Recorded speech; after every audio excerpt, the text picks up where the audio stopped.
Today we're welcoming Anthony Scarpone-Lambert, who is the co-founder and CEO of ADNI, the first all-in-one app for healthcare workers. A former Broadway performer and graduate of the University of Pennsylvania, Anthony is the first nurse to receive the prestigious Penn President's Innovation Prize. Under his leadership, ADNI has raised $1.7 million and brought its vision to life. ADNI is the first nurse-led company to be backed by Combinator and has served nearly 100,000 healthcare workers through its innovative platform. Additionally, Anthony's nursing content has garnered over 10 million views on social media, encouraging nurses to innovate and support one another. Follow Anthony on TikTok and Instagram at Nurse Founder. You can see more of Anthony's awards and recent press at anthonyscarcaponelambert.com. Well, welcome, Anthony, to the Healthcare Rule Breaker Studio. We're so happy to have you here with us today. Thank So you. my name's Alyssa. I know you and I have had a couple of conversations, both business related, personal and professional. So I'm so excited to have you here in the studio with us. And I'll let Dr. Crystal Lawson jump us off. Oh, I'm so excited that you're here today. I learned about ADNI a few years ago. Actually, you had a different name at the time. And so We I'm did. really excited for you to share the story. We just want to elevate others up and talk about the different things that are happening out there. So you would share your story with us. That would be awesome. Absolutely. Well, thank you both so much for having me. I'm so excited. I literally could talk about nursing, innovation, and just all the things that healthcare workers can do beyond the bedside. I could talk about it literally all day. So I'm really honored to be on the podcast and love the conversations you guys are having. I'm Anthony. I can give a quick crash course on kind of my career and how I got to where I am today. I, as was mentioned, have a pretty unconventional background before nursing. Actually grew up performing on Broadway. And besides it being like a pretty random fun fact, I think that I always love to share that part of my story just because I think, performing on Broadway taught me so many skills that I've leveraged in my nursing career, in my entrepreneurship founder career, because, when you are performing on Broadway, you kind of have that the show must go on mentality. You're always kind of keeping on your feet, having to kind of sell a story. And I think that so much of the empathy in nursing and also the kind of salesmanship that, is involved in entrepreneurship kind of takes a lot of skills from that previous part of my life. But ultimately, when my career in theater ended, I decided that, I really wanted to pursue a career where I thought I could have like a big impact. I always was very interested in like the human body and healthcare. I thought maybe I wanted to go into medicine. I honestly don't think I was super sure in high school, but I found nursing pretty serendipitously through searching online. And in high school, I actually saw that there was a lot of nurses who were hospital CEOs, CEOs of different tech startups like NurseGrid, and kind of seeing those like nursing leaders out there. It really inspired me and made me kind of realize like, wow, like the nursing degree is actually super versatile. Like there's all of these leaders that are going out there and, building companies, leading the healthcare system. So how cool would it be to go to nursing school and really be able to start like in the front line and really see healthcare up front and close. So decided to go into nursing, studied nursing at the University of Pennsylvania. And I was really fortunate to go to a nursing school that really promoted students to explore outside of the nursing program. And I think that's such an important insight is, just because you're studying nursing, it doesn't mean you can't take a class in the business school, take an engineering class, go participate in, different parts of campus. And I think I was really inspired to do that just with how many opportunities there were to explore. So I started getting very involved in like the innovation part of campus. Penn had like a lot of entrepreneurship, different awards you could win and grants and hackathons. And I really just started getting involved and showing up. And I didn't know what I was doing. I didn't know anything about startups or innovation or design thinking, like all of these like buzzwords I just kind of heard about, but I started showing up and, I really started just learning how all of these things work. through that journey and through all of those different iterations, I worked on a lot of different ideas and projects. I was coming up with just a bunch of different problems I was seeing both in nursing school, but then also just like talking to different people in the community. And I was fortunate to attend actually a nurse specific hackathon in 2019, which is actually where I met my co-founder, Jennifer, and really was introduced for the first time, like on a broad scale, to like nurse-led innovation. And there, I was able to connect with my co-founder, Jennifer, and we were able to really become inspired to say like, hey, like we both have this shared passion for nursing, for problem solving, for wanting to build really innovative tools and resources for our profession. Like, could we, together partner to build something, really exciting for the nursing community? So out of that hackathon, we decided to partner up and start a company. And that was a roller coaster and scary to take the leap. And I think took a lot of trial and error just because, I don't know, like there's like starting a company. It's like, what does that even mean? I feel like you don't learn that in nursing school. But the original kind of, I guess, overarching theme that we felt was, hey, like we really want to build a company that designs innovative tools and resources for our profession. And we started, as I graduated nursing school, we started basically with a single Trojan horse product, which was solving a specific pain point that we'd both experienced working clinically when our patient's sleeping. You have to go into your patient's room. If you ever worked night shift, day shift, you probably can know this problem. And when your patient's sleeping, you have to creep into your patient's room, turn on these bright overhead room lights that typically wake the patient up. Our solution was a wearable light that helps frontline healthcare workers basically be able to illuminate their workspace in a more non-disruptive way. So long story short, we were able to bring that product to market. We won some awards to help us fund it.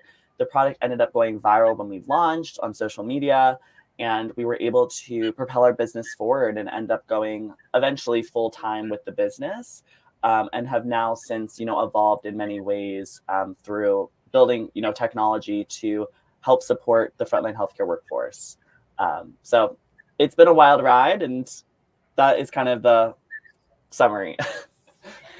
Okay, so I just want to say, number one, amazing story. Number two, I have like so many questions, but I'm going to limit myself to 3.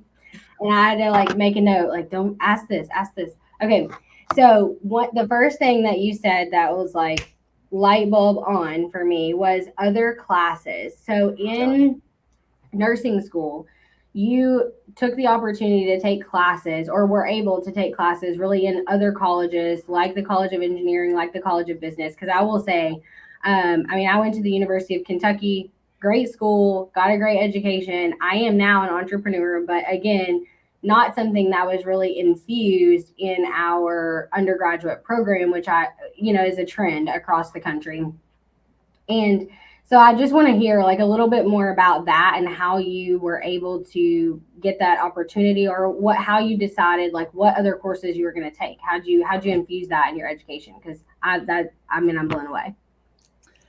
I think it's so important. I feel like looking back, I think that's really one thing that empowered me to realize, wow, like there's so many things I can do. Like I'm not just limited to working at the bedside my whole career. Obviously, that is always such an incredible path forward. But I think that it helped me realize, like, when I was bringing my nursing perspective into different settings where there wasn't a nurse and there wasn't someone who was working in the hospital, like, it really was such a powerful perspective to have at the table.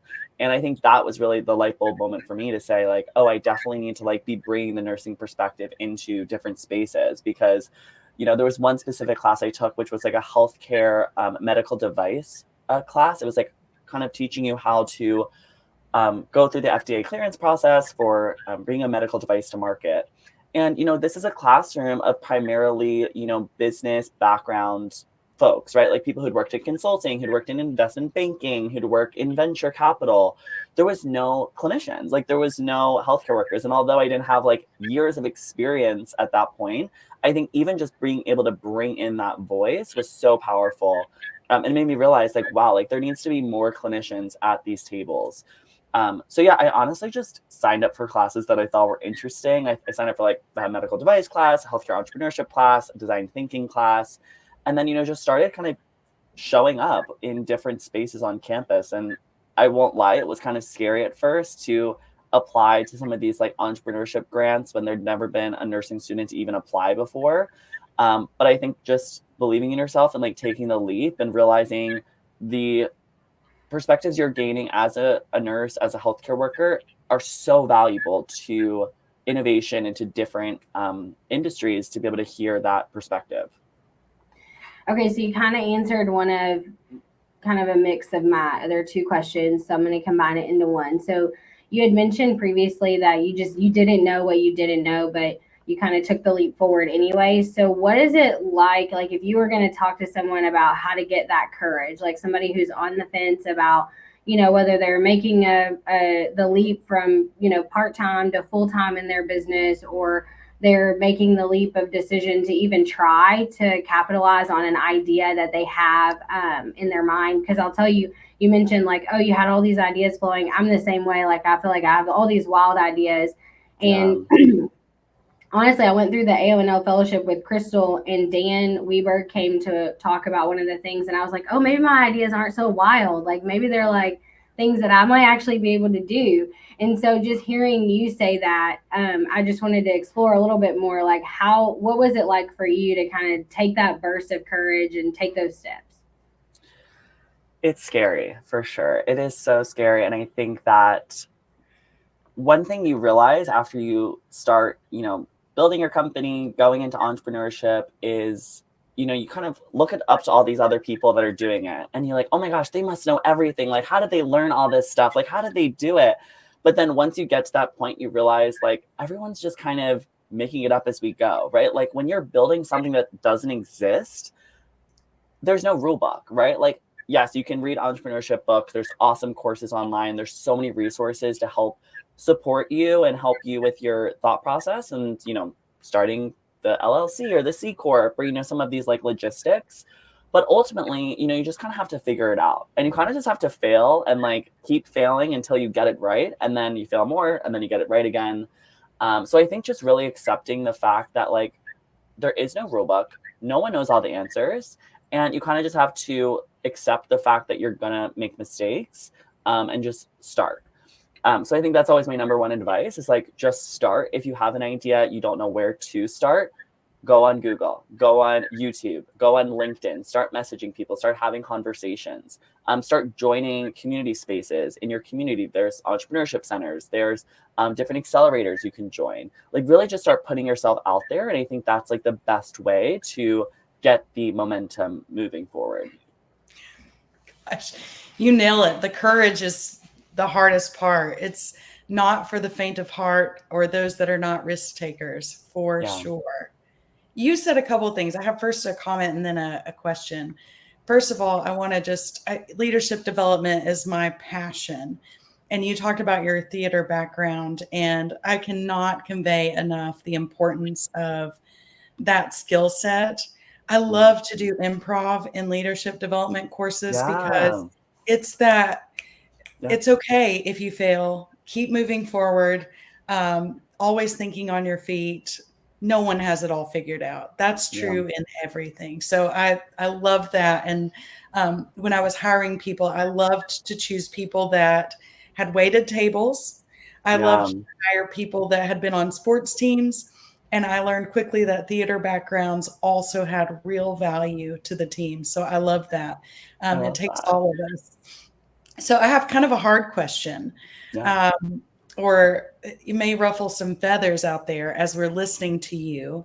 I talk to leaders nonstop all across this country, and we want people to stay at the bedside. We need people at the bedside, right? And so there's this, but look, none of us are. And look at what we're doing for the profession. We're making a difference. So how do we change the view that, this person wasn't a clinician very long? Because I do take great value in the work that I do. I come in and do leadership development, and sometimes I've followed behind consultants that have never walked in their shoes. And so you're wanting to connect to that audience in a way of, I understand you and your challenges, and not from 15 years ago. I know what you're living today because I want to be relevant.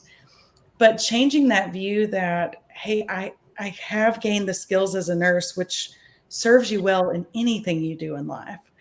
And what you're doing, whether it was the nightlight, what was it called? I can't The remember. Lumify light. The Lumify Lumify. light. It was so cool. And I got to see the next iteration of it too when it came out. Jennifer is just golden.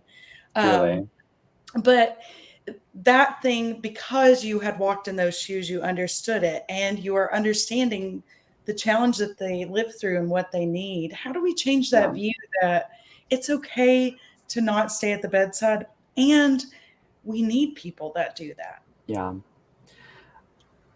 Such a good question. Such a good question. And, I think I always come back to the empowerment that we have as nurses. I think for so long, our profession has been put into this little box of like, oh, you're just a nurse. Like, you're just working at the bedside, like, just whatever, like all the kind of stigmas that have existed for so long.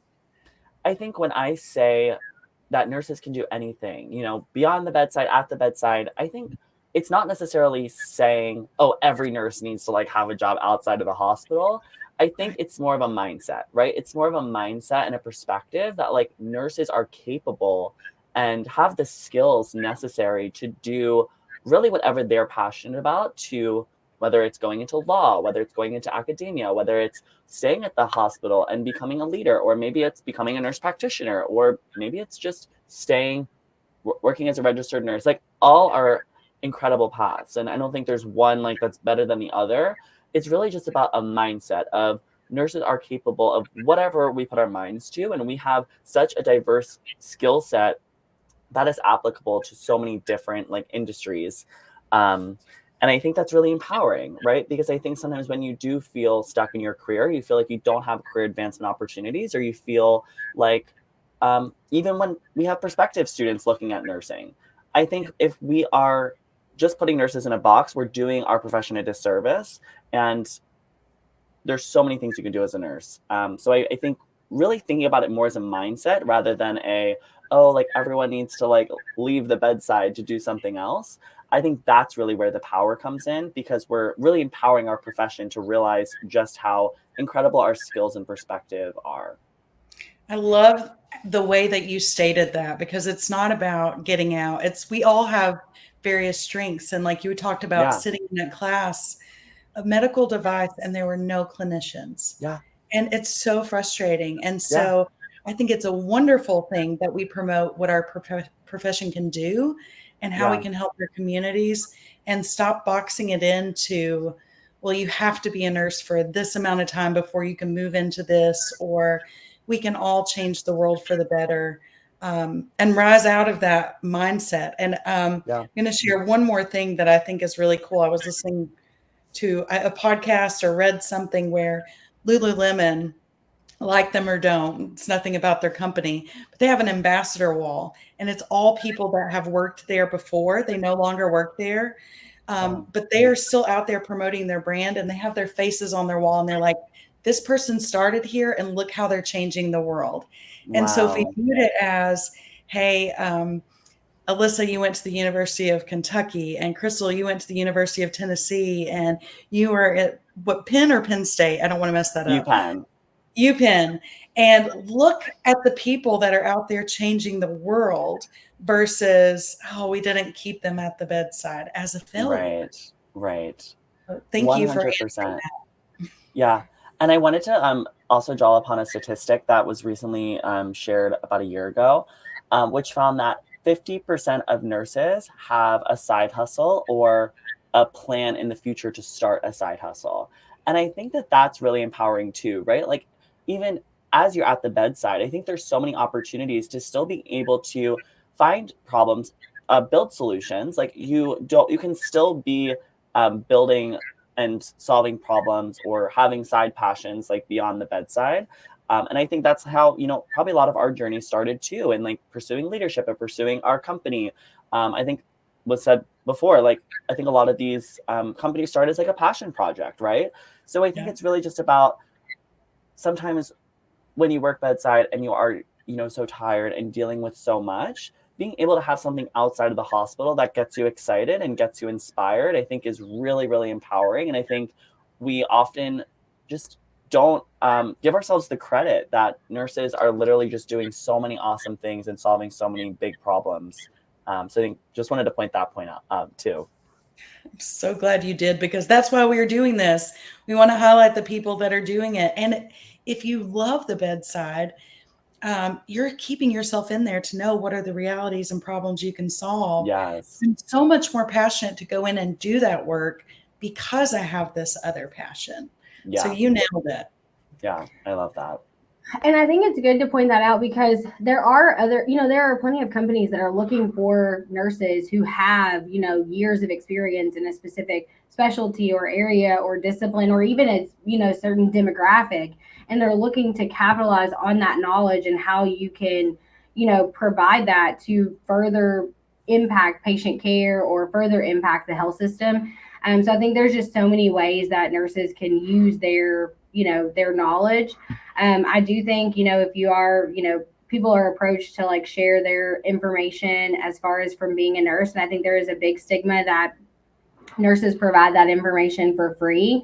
So I do think that it's okay to like, Crystal and I were talking about this, like you've spent your lifetime building this breadth of knowledge. You don't have to give it away for free. Like even though it will, provide some kind of positive impact, it doesn't always have to be just given away. Like it's something that you can say like, oh yeah, I've built myself up and I have 30 years of cath lab experience, and you want to tap into it, I'll sell it to you. So I think there are opportunities for nurses to really understand how they can capitalize on that clinical knowledge that they've amassed as well. So I think it's great to hear you all talk about we do want them to stay at the bedside, but we also want them to know like, hey, there are ways that you can use the knowledge that you've amassed to further support the big picture of healthcare. So I just want to share that. Imagine that if we were pushing for the nurses to not just come to work and do their shifts, please do that. Yeah. And you could change the game and improve the culture where it makes coming to work a lot more enjoyable, and I have joy because my voice is heard in these big tech companies that are making decisions to improve my life, which may or may not happen without their voice. Yeah, I love this. I 100% agree. And just to contextualize this, to show it's actually happening, on ADNI's platform, we have over 50 businesses founded by nurses that list different resources, sell coaching, sell educational information, and many of these nurses still work at the bedside. They still pick up shifts. Some of them are nurse practitioners that still see patients every single day. And now they have this outlet outside of the bedside to really pursue their innovative thinking and, leverage the nursing process in a unique way, which is, by the way, the nursing process is literally the same as entrepreneurship. ADPI, it's like assess, diagnose, plan, implement, evaluate, literally the same process that you do as an entrepreneur. So it's happening, and it's really exciting to see how just all the cool like solutions that nurses are creating and seeing their voices and brand come forward is really inspiring. I love to see this happening in our profession, because if you look at other models, if you look at physicians, there's no rules about you can't go out here and speak and do this and do that. Nursing is the same. We are a profession, not a commodity, not a clock in, clock out. We can change the world. Yeah. And we have so much knowledge to give too. Like, as you guys mentioned, I love the point you made. So it's an exciting time. And I think year over year, you see more excitement about it, even like on TikTok, where I'm always like posting content about this. It feels like the number of comments are increasing, the number of people like understanding it and feeling really empowered to like join the conversation. It feels like year over year, it's really increased. That's awesome. Okay, Anthony. So we're getting to the signature healthcare rule breakers question, and we want to know if you could break one rule in healthcare, what's it going to be? Okay, well, I don't know if this is necessarily a rule, but it kind of is, because budgets are a rule of sorts of like what you can spend money on. I think that's something that has truly boggled my mind for years is the fact that healthcare workers who are coming to the hospital to care for patients are paying for their parking at the hospital. And I know that this is super specific and like literally there's like 50 problems that I could share that I want broken. But I want to highlight this one specifically because I think it really amplifies a bigger challenge or issue going on in healthcare. Um, the fact that, these healthcare workers, essential workers, are coming to work and having to pay $20 a day to park to go to work. It just shows how backwards the system is. And I think it really showcases a lot of issues with how we've thought about the budgets of especially frontline healthcare workers and the fact that they are so often viewed like an expense for the employer rather than a revenue generator. And I just truly cannot, it really boils my blood to see these models in place because it's ultimately negatively impacting patient care, right? Like it's all downstreaming effect to the patient, right? When healthcare workers are showing up to work already feeling frustrated, feeling unsupported, maybe there's now a barrier to even show up to work on time or to pick up a certain shift. Every study shows when the frontline healthcare workforce is unsupported and not, feeling empowered and happy and supported at work, patient health outcomes suffer and the financial well-being of the organization suffers. So I really, really think we need to start changing how we think about budgets for the frontline healthcare workforce and focusing less on just recruiting, focusing more on how we can better optimize and retain the current staff that is at the hospital. I think that starts with building better cultures. And a lot of that, I think, comes back to the budgets that are in place to be able to support the frontline healthcare workforce. And those budgets are ultimately determined by the fact that the frontline healthcare workforce is sadly really viewed as an expense. I think that really is so overdue for a change. Man, you nailed it. Yep. And interesting you said the parking to tie it all together, because I think if an operator hears this podcast, and I hope you do, they're going to hear, what in the world? Like, what is $10 or $20? And I think they think, oh, nurses are making good money. They don't understand that $10 can make a difference in being able to pay bills. And that's just the reality of frontline right now. And it's such a symptom of a much bigger problem. So thank you for highlighting that. It's very real.